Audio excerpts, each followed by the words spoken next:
Hello, আসসালামু আলাইকুম। সবাই কেমন আছেন? তো এই মুহূর্তে এটা হচ্ছে আমাদের বাসা, গ্রামের বাড়ি। মূলত এখন আমাদের উঠানে বসে আছি। তো ভাবলাম আপনাদের সাথে একটু কথা বলি।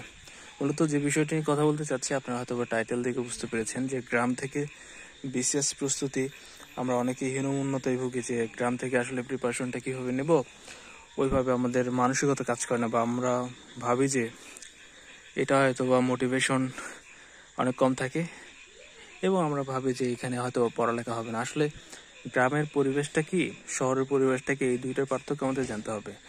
শহরে একটা ডিসিপ্লিন, আপনি হয়তো বা ফ্রেন্ডরা পড়তেছে, আপনি দেখে দেখে পড়তেছেন এবং আপনার মধ্যে একটা দেখে পড়ার প্রবণতা কাজ করে যে ও পড়তেছে আমিও পড়বো।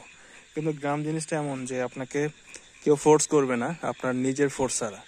আপনি যদি নিজেকে ফোর্স করতে পারেন যে আপনার কিছু করার দরকার জীবনে, আপনি কিছু করতে চান, আপনি আপনার বাবা মা পরিবারের জন্য কিছু করতে চান, সেক্ষেত্রে আপনার ফোর্স আপনি যেখানেই থাকেন, সেটা গ্রাম হোক কিংবা শহর হোক কিংবা পাড়া মহল্লা, যেখানেই হোক, আপনি কিন্তু নিজের থেকে আপনি পড়ালেখা ট্রাই করবেন এবং এটাই স্বাভাবিক যে আপনি পড়ালেখাটা আপনাকে করতে হবে। কিন্তু যদি মনে হয় যে না, গ্রাম আসছি, এখানে পরিবেশ পড়ালেখা নাই, আশেপাশে চিল্লাপাল্লা হয়, তাহলে তো আসলে হবে না। আপনাকে নিজের থেকে পড়তে হবে, নিজের মোটিভেশনটাকে ধারণ করতে হবে। তো সবসময় চেষ্টা করবেন আপনারা বইগুলো পড়ে শেষ করার, এবং কতগুলো পাতা আছে আমি চেষ্টা করব সবগুলো পাতা শেষ করার, এবং সেগুলো কীভাবে আরও গুছিয়ে পড়া যায় সেই মেথডগুলো আমরা ইউটিউব থেকে দেখতে পারি, যাতে করে আমাদের যে ভুল ধারণাগুলো রয়েছে গ্রাম থেকে পড়ালেখা হয় না, আসলে ওইটা আসলে নিজের মধ্যে আমরা আমাদের পরিবেশটা তৈরি করে নিতে হবে। মেইন ফোকাস হচ্ছে আমাদের লক্ষ্য কী, সেই লক্ষ্যের দিকে আমাদেরকে ফোকাস রাখতে হবে যে আমাদের লক্ষ্য এটা, সেটার আর 2 থেকে 3 মাস আছে। আমাদের কিভাবে পড়তে হবে, কোথায় আমাদের আড্ডা দেওয়া কমাতে হবে, কোন সামাজিক অনুষ্ঠানে যাওয়া বন্ধ করতে হবে, সেটা আপনার নিজের ব্যাপার। আপনাকে নিজেকেই এটা সিলেক্ট করতে হবে।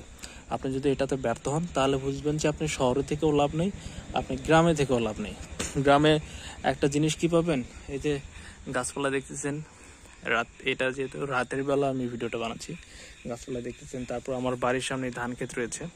তো এই ধান ক্ষেতগুলো থেকে যে বাতাসগুলো আসে, এই নির্যাস, এই বাতাসগুলো আপনি গ্রামের প্রাকৃতিক যে পরিবেশ সেটা পাবেন, এবং এটা আপনাকে মোটিভেশন দিতে পারে যে একটা সুন্দর পরিবেশে আপনি একটা প্রস্তুতি নিতে যাচ্ছেন বা নিচ্ছেন। তো এই বিষয়ে আমি আরও পরবর্তী ভিডিও বানাবো। আশা করছি আপনারা মোটিভেশন লেস হবেন না, মোটিভেশন নিয়ে সামনের দিকে আগান। আশা করছি এই চ্যানেলটিতে যদি আপনারা থাকেন, আমি যেহেতু গ্রাম থেকেই প্রস্তুতি নিচ্ছি 47তম বিসিএসের, আপনারা আমার আগামীতে অনেকগুলো ভিডিও এই বিষয়ের উপর পাবেন। তো সবাই ভালো থাকেন, পড়ালেখার উপর থাকেন। আসসালামু আলাইকুম।